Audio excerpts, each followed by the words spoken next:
tusikilize Master Guide. Na huyu binti amefanya kazi kubwa sana. Alienda kule Morojonda. Morojonda iko Manyara kule.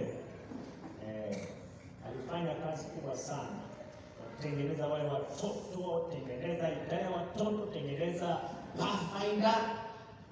Kwa mafundisho ambayo ameyapata hapa chini ya kina Mwalimu Majura. Hivi jamaa viko vizuri sana hivi jamaa viko vizuri sana.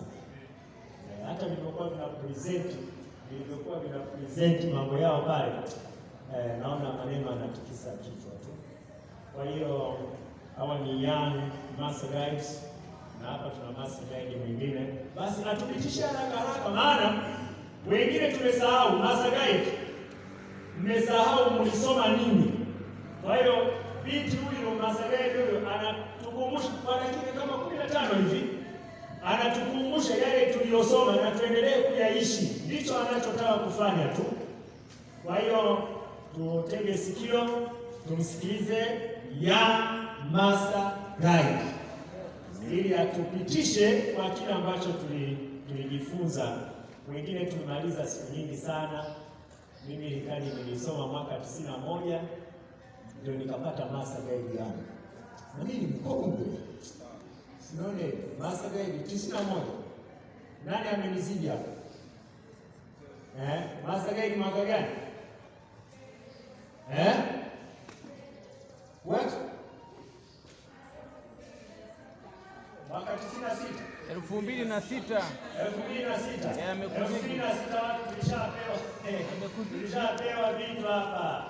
Mimi nilifundishwa dini na mchungaji Kihogo chini ya mkurugenzi wa vijana Pastor Akeo, Lucas Akeo. Wakati wa mkurugenzi wa vijana wa Union alikuwa Kisaka hakuja. Lakini hawa ndio walipewa mandate ya kutumisha misheni. Amini dini ya Musa. Kwa hiyo tukumbushe dada, wengine tulishasahau. Karibu.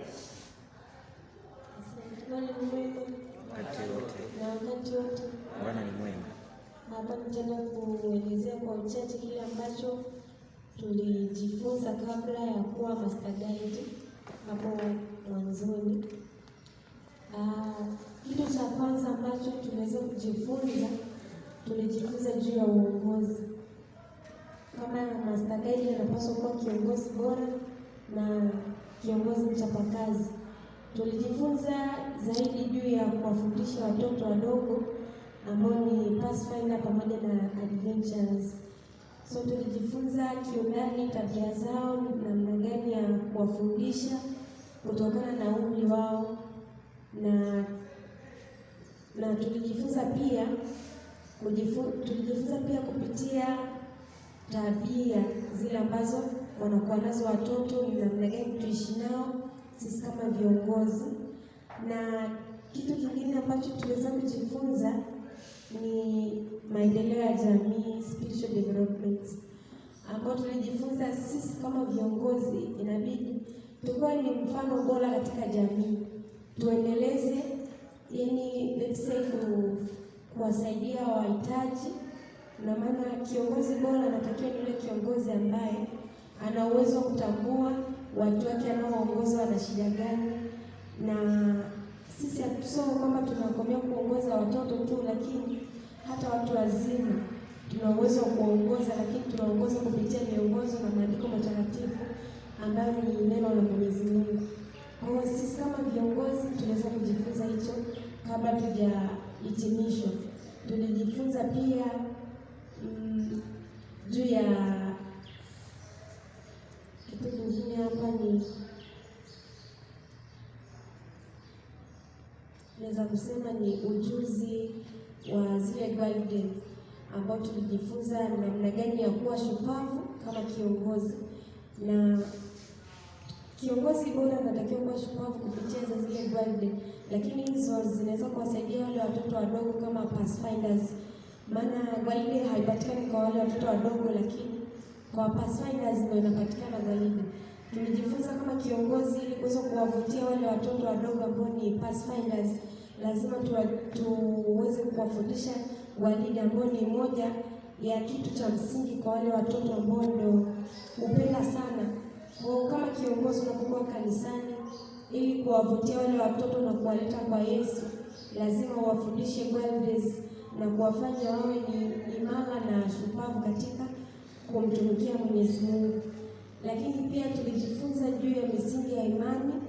Sisi kama Adventistas hauwezi kuwa ni Sabato lakini misingi ya imani haujaifahamu. Kwa kama kiongozi, kitu cha kwanza lazima ujifunze kuhusiana na misingi ya imani ambao katika kanisa letu la Adventista kuna misingi 28. Na tulijifunza pia kuhusiana na mafundisho ya kanisa ambayo yalikuwa ni mafundisho 6. Tukajifunza ambao kila fundisho lina misingi yake. Kwa kitu kingine ambacho tulijifunza ni kupendana na kuwa wamoja na kushirikiana kwa kila kazi ambayo tunatakiwa kuifanya. Kama kiongozi hauwezi kuwa unafanya kazi pasipokuwa na ushirikiano na viongozi wengine. Hata makanisani tunapokuwa tukiongoza wale watoto wadogo, lakini pia tunatakiwa tuwe na ushirikiano bora na viongozi wa kanisani.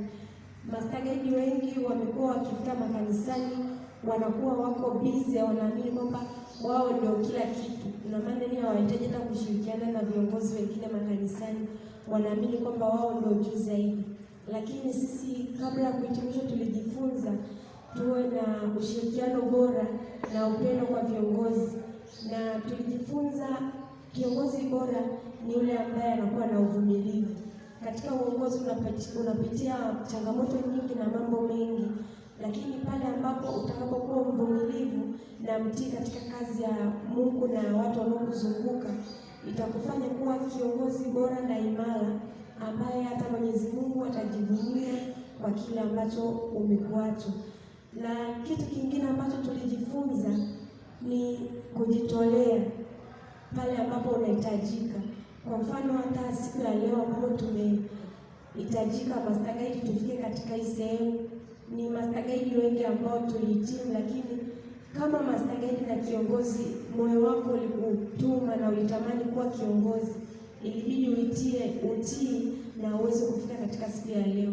Kwa hiyo tulijifunza utii, kile kitu ambacho hata Mwenyezi Mungu anakitambua.